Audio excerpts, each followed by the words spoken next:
Straight Shift with the Car Chick, the podcast that's all about cars, buying, selling, fixing, and driving, and sometimes pretty fast if you're the car chick.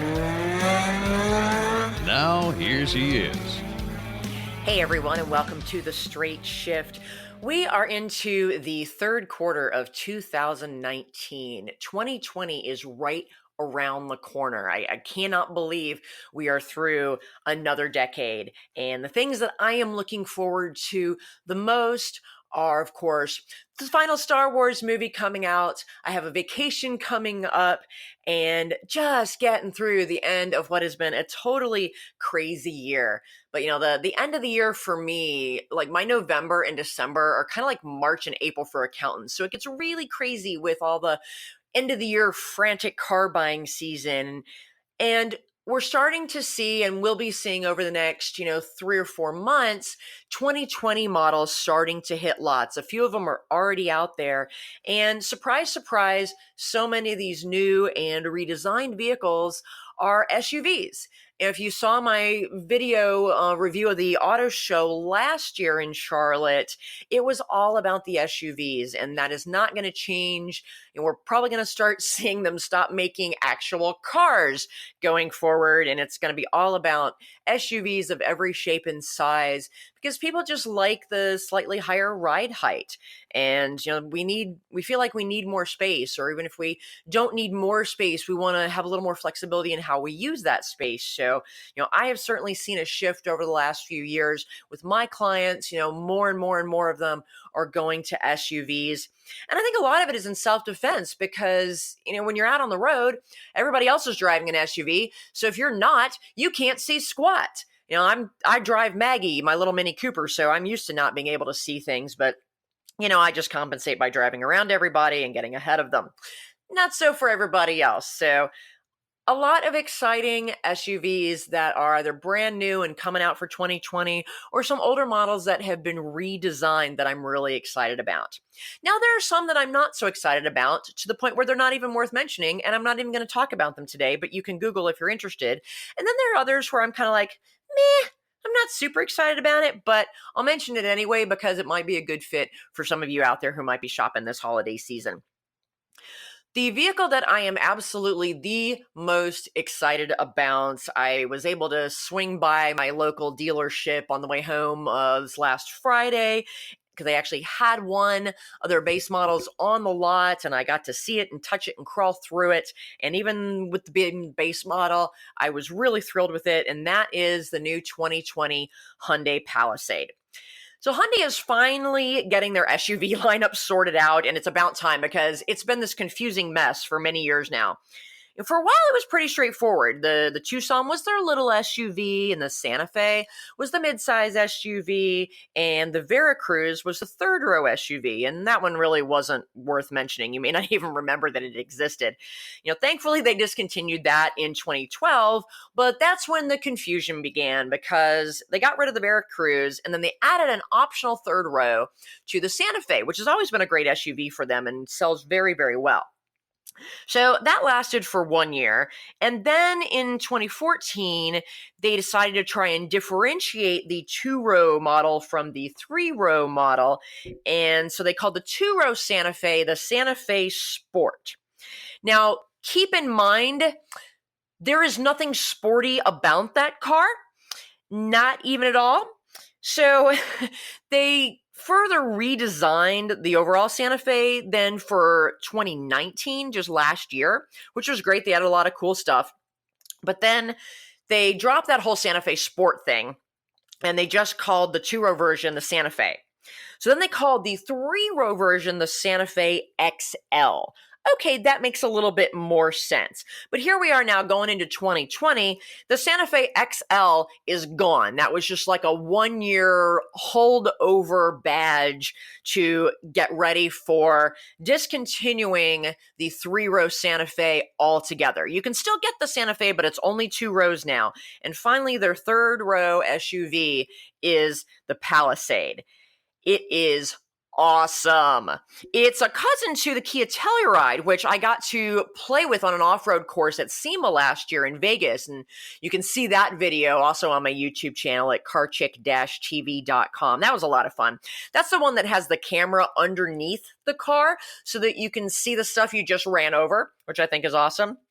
Not sure if the Palisade has that one. There are some differences between the two cars. They're built on the same architecture, but the body styling is a little bit different. The Telluride is a little more focused on kind of that rugged, adventure, outdoorsy, let's go off-roading and camping and do a bunch of cool stuff.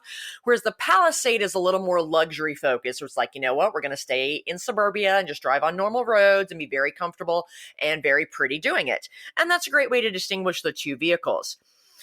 Now, here's what I really love about the Palisade. Number one, the third row is actually usable by people, real people, not just toddlers and rabbits, but you can even get adults back there. It's easy to get to, and then once you're back there, you're not like folded up and sandwiched in there with your knees up your nose and your head scraping the headliner. It's a reasonably usable third row for a mid-sized SUV. And there's still good cargo space behind it. A lot of the midsize SUVs that they give you a decent third row, but then they sacrifice having any amount of cargo space behind it. I mean, you can get a few grocery bags back there, but that's pretty much it. It's even hard to get, a good sized kid stroller folded up back there, unless you get a big SUV. So this is a really good balance, I think, of having that usable third row, but then also still giving you good cargo capacity behind it. Now, it has a standard V6 engine that it has sufficient oomph so that you can, get that bigger vehicle out into traffic, merged onto the freeway without freaking out that you're like, come on, go, go, go. And yet it still gets decent gas mileage for that vehicle. It gets about 19 in the city, 26 on the highway, about 23 combined, which in that three-row midsize SUV category is pretty good. It's fairly average for that. So it's definitely, in the very acceptable range for a three-row SUV. Now, outside the hybrids, obviously, there's some hybrid three-row ones, but, they get better gas mileage, but you also tend to pay a lot more for those. And this is still in good Hyundai form in that you get a lot of bang for your buck. They give you a lot of good bells and whistles for your money. Even the base model SE trim gives you things like heated mirrors, rear parking sensors, adaptive cruise control, separate air conditioning controls for the second row. Of course, you get standard Apple CarPlay and Android Auto, as well as a lot of the advanced driver safety aids like the forward collision warning and mitigation braking and keeping you in your lane and all the things that, you're supposed to be doing on your own. But, hey, life happens and people are distracted. But the Hyundai even has a drowsy driver monitor. So if it kind of detects if you're falling asleep at the wheel, it'll actually like shake your butt and be like, hey, wake up, you're driving. So that's kind of nice.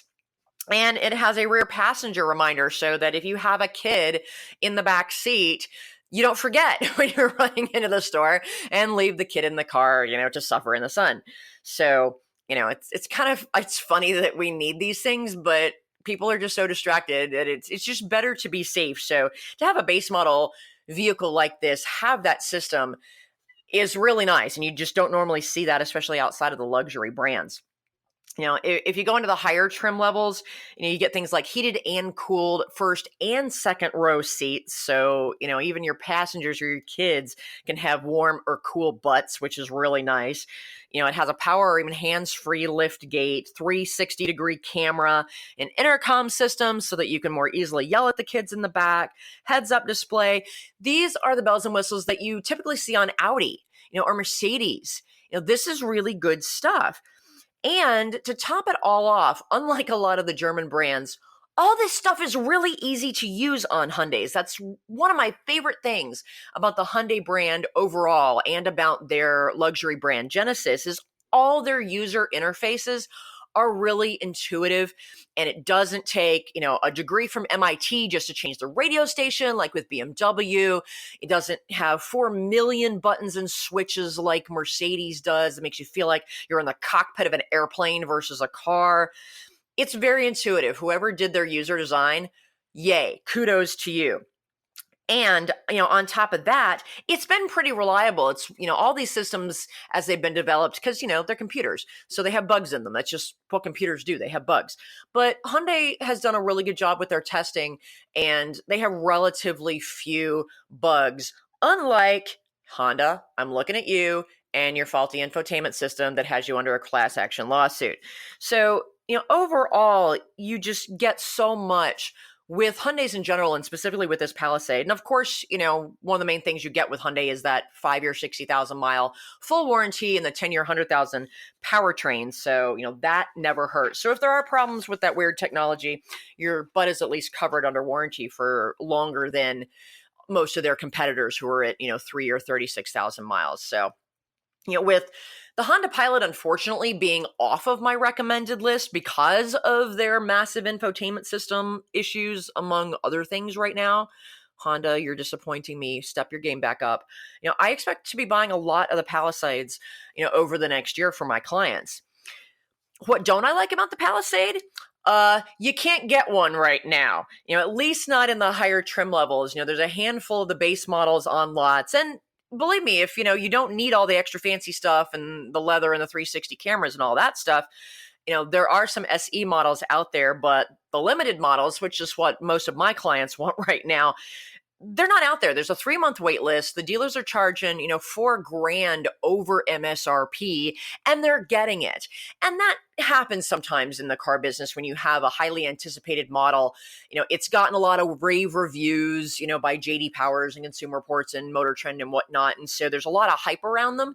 And in this case, the hype is well deserved. So, Hyundai's kind of been trickling out the production to try and kind of keep that hype up and keep that demand high so that the dealers can make a boatload of money on the ones that they're selling right now. But I'm looking forward to them getting production ramped up, them getting these models out there on the market so that, we can buy them and still buy them at a reasonable price and not have to wait to do so. So, if you're looking for a 3-row midsize SUV in 2020, the Palisade definitely needs to be on your list. Even if you have to pay top dollar for it, it's still a very well-priced vehicle and worth every penny. Now, another vehicle that Hyundai is coming out with, they're further expanding their SUV lineup because, as I said when I did the auto show review last year, all the automakers I think they've been reading Goldilocks and the Three Bears and making sure that they're spitting out SUVs in every possible shape and size to make sure that every single person on the planet, no matter what their lifestyle, can find one that is just right.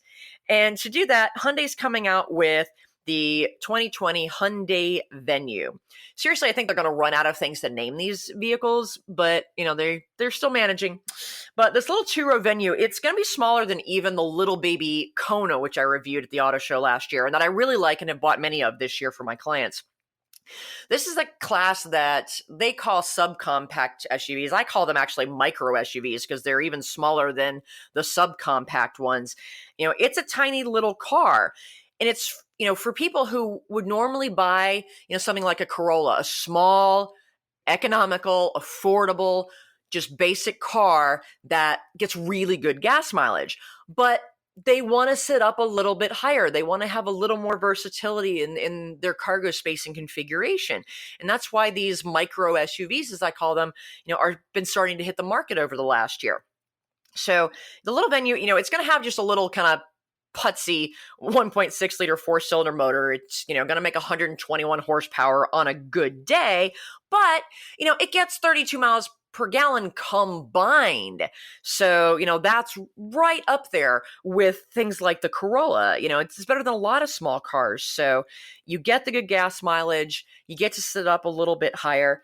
And when these things start hitting dealer lots, which is anticipated to be close to the end of this year, hopefully, they're going to be priced probably under $20,000. They haven't officially announced that, but, they're trying to compete with Toyota's, little funky CHR, the Nissan Kicks, the Ford EcoSport, which I'm not real fond of.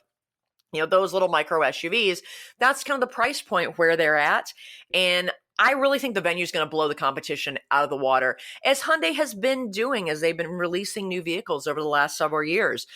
The Koreans are smart. They really look at what the other manufacturers have done before them. They really look closely at Honda and Toyota and how do we make a good vehicle? How do we make a vehicle that people are going to like? They really take the best of every other manufacturer out there and combine it into one vehicle and do it well nowadays. And so that's one of the reasons that Hyundai has consistently been one of my favorite brands over the last couple of years. I'm going to take a quick break, and when we come back, we're going to talk about a few luxury vehicles, including an electric SUV that is coming out, as well as a couple of SUVs that are being redesigned for 2020 that should definitely be on your list. I'll be right back after this.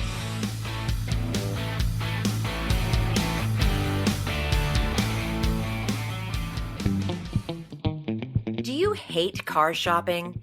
Do you worry about being taken advantage of or about finding the right car at a great price? Buying a car can be a frustrating and time-consuming experience. But what if you could get a great deal without having to do a ton of research, without having to haggle, and without the fear of buying a lemon? You can.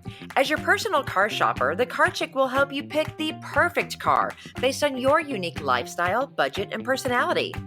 She'll handle all of the legwork and negotiating for you. All you have to do is sign the papers and take the keys. It's that easy. To learn how the Car Chick can save you time, money, and hassle on your next car purchase, give us a call at 704-248-8706. That's 704-248-8706. Or visit us on the web at thecarchick.com. The Car Chick is back for more Straight Shift. Welcome back to the Straight Shift. We're talking about SUVs that are coming out for 2020. And in the luxury segment, the German manufacturers are really filling in their lineups. They're really looking at, how they're competing with each other and starting to fill in what they feel are holes in their market and their lineup.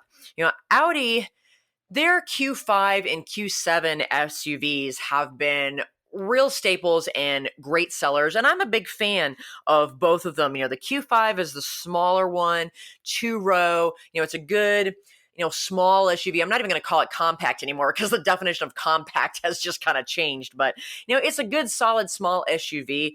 And I've been a big fan of it for many years. And, if you need to go up to the 3-row, the Q7 is one of the best ones out there. It's roomy, it's practical, it has great technology, it rides well. It's German, so, it kind of comes with the German price tag and the German maintenance challenges. But the Q7's one of the better ones out there and has had relatively few problems, when compared with the competition.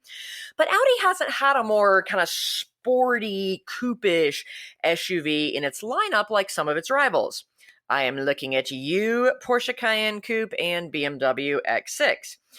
Now, they want to stay competitive, even though the market segment for those more what I call sporty yet not practical SUVs, it's smaller, it's a little more of a niche market, but Audi was missing that, and so they were losing that business to BMW and Porsche and even Mercedes. So Audi has now come out with the Q8. And like those competitors, it's a semi-slopey 2-row SUV. It runs on a turbocharged V6 on top of a standard all-wheel drive system. It makes 335 horsepower. And so it can do 0 to 60 in like 5.6 seconds, which for a mid-size SUV, that's pretty darn zippy. Unfortunately, fuel economy suffers for it. It's only going to get like 17 in the city and maybe 22 on the highway if you're lucky. And unfortunately, that really makes it worst in class. A lot of the competition is slightly better than that. But, if you're an Audi person, you like Audi's technology, you want something a little bit bigger than the Q5, but you don't need the 3-row. You don't have all the kids to shove in there. And you want something that's going to be a little bit more sporty to drive. That Q8 might be for you.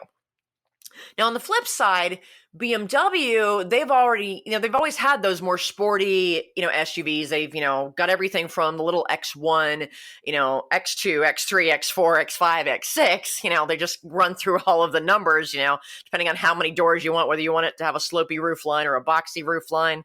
That's kind of how BMW rolls. But what BMW has been missing all of these years is a 3-row SUV.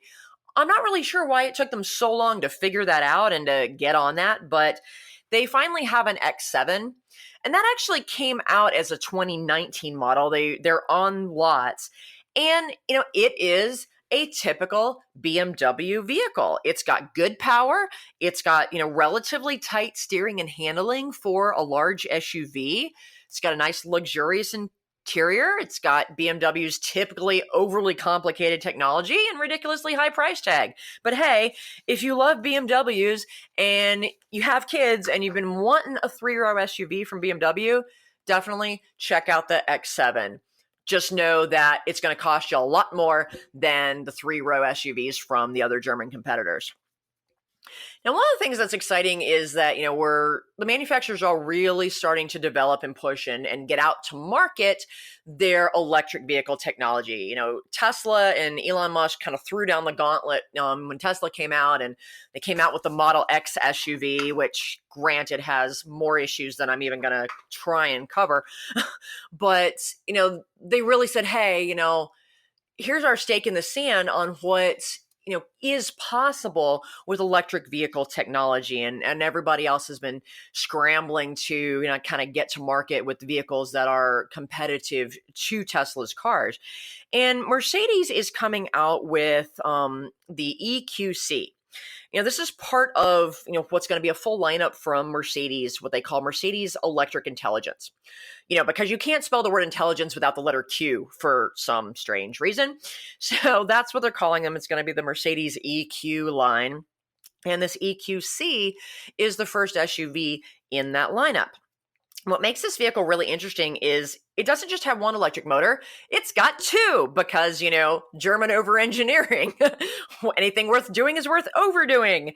But the cool thing about this is that one motor's in the front, one motor is in the rear, you get all-wheel drive, and it all combines together to give you 406 horsepower and 564 pound-feet of torque, because one of the great things about electric is you got that flat torque curve. It's just on off, and it's got more get up and go than you can get out of a gas engine. But this thing's going to go from 0 to 60 in under 5 seconds. I mean, that's pretty crazy. And what I loved about this design, even though it's complicated and I'm sure it will probably have lots of problems, but hey, there's a price to pay for being on the bleeding edge of technology. But it made me think of Bertha. Bertha is what I named a minivan that races in the 24 Hours of Lemons from one of the teams out of Knoxville, the Knox Vegas Ballers. They're hilarious. Bertha is a Mazda MPV minivan that has one Ford SVT gasoline engine running the front wheels and a second one running the back wheels, all tied in, to one shifter. So when Bertha is actually running both engines and transmissions properly, she's 500 horsepower and all-wheel drive. A 500 horsepower all-wheel drive racing minivan. Granted, she still corners like, a hippopotamus, but on the straights, holy cow, that thing is fast. Now, unfortunately, she's rarely actually running under both motors and transmissions because they do have cooling problems with the rear engine. And I'm confident that Mercedes will have worked that issue out with this electric vehicle and their rear electric motor. But when I saw that, it just kind of reminded me of Bertha, and I have a soft spot for Bertha because it's just, always hilarious to be out there on a racetrack with a 500 horsepower all-wheel drive minivan with two motors in it. So hopefully the Mercedes will be more reliable than Bertha, and it will certainly get better gas mileage being an electric vehicle. And obviously with electric cars, you're not talking about gas mileage because, hello, there's no gas. It's all about range. How far will the car really go? How many miles can you get before it runs out of electricity and leaves you stranded and needs to be recharged? Well, Mercedes says that the EQC will be good for about up to 279 total miles per charge. But the cool thing is it'll fast charge from 10% up to 80% in 40 minutes if it's plugged into a DC fast charging station. That's pretty much what cell phones do these days with the fast charge. So that's pretty cool. And it's based on the GLC small SUV. So the good thing is it's on that frame, it's on that wheelbase. It means you get a lot of interior space for what is overall a fairly small SUV. And the styling direction is going to be a little bit different than your traditional Mercedes because, electric vehicles just have to be a little bit funky and futuristic. But don't worry, it's still very much Mercedes. It's not too slopey. It does have a kind of a new, funkier grille design, but it still looks and feels and, more importantly, drives like a Mercedes. It's got a luxurious, quiet cabin. It's got a very smooth ride. And, expect these to come out probably early 2020, actually after the first of the year. And while they haven't announced pricing, I'm expecting it to probably be comparable to the Tesla Model X. So in other words, if you want one of these, be prepared to fork out, over $80,000 for it. But hey, it should be pretty cool. There are also some redesigned SUVs that are coming out for the 2020 model year that are very welcomed and in some cases way overdue and finally solve some big gaps in the manufacturer's lineup. The one I'm most excited about, obviously, is the 2020 Toyota Highlander. Coming to dealer lots hopefully this December, right before the end of the year. The 2020 Highlander is finally going to fix the few things that have been lacking in that vehicle. It's going to feature the same 295 horsepower V6 engine, but now that's going to be standard at all the trim levels. Previously, if you wanted a base model Highlander to keep it on the little more affordable side, you were stuck with this really crappy 4-cylinder that, you could get out and push faster than this thing would, get the Highlander up to speed. No more. Standard V6. Still gets decent fuel economy for its class, because that V6 motor actually has the power to pull it, but it's going to have some things that Toyota has been missing. It's still going to be the same old, hopefully reliable Highlander that we've loved since its debut 20 years ago. But the 4th generation model gives us some much needed improvements. In addition to kind of the new, more rugged styling that Toyota's been going towards, when they redesigned the RAV4 last year, they gave it a little more rugged styling and kind of matches the 4Runner and the Tacoma truck that says, hey, I'm an SUV, I'm not just, a mom-mobile. But it's going to be a little bit longer. We get 2.4 inches longer. And you think, okay, 2.5 inches. That doesn't, when you sit there and look at it between your thumb and your forefinger, it doesn't look like a lot of space. But in car terms, it actually does make a difference when you're talking about getting a little bit more cargo space and a little bit more room in that third row. And, that's really the challenge of all 3-row mid-sized SUVs is they've really crammed that third row in there over the years, and people are wanting more and more space. As Americans, we just want more stuff and more space. We want to spread out. So those 2.4 extra inches really do make a difference in getting a little bit more out of your third row and getting a little bit more cargo space. And you still get Toyota's fantastic driver safety technology. Standard. Toyota went to that a couple of years ago. They don't trust us at all as drivers, so they're going to make us as safe as possible. But finally, we're getting Android Auto and Apple CarPlay in the Highlander. Toyota started just very slowly kind of leaking that technology out, mostly on the Apple CarPlay side just last year, because they've been in a disagreement, shall we say, with Apple and Google, mostly Google, over how those systems are administered, what information is collected. And it's all been in the best interest of the consumer in terms of our privacy, as well as the overall reliability involved. But most consumers are like, nope, I want that technology. They don't think about those privacy issues, or they're like me and it's like, you know what?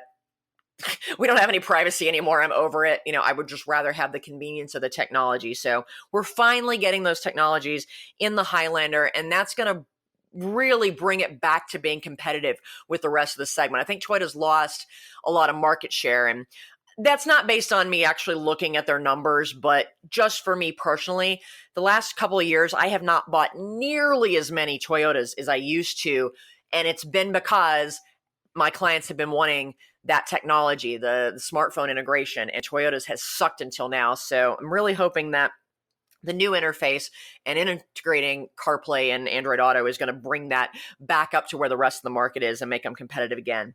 But they're also throwing in, Waze, which I don't even know what that is. I'm going to have to look that up.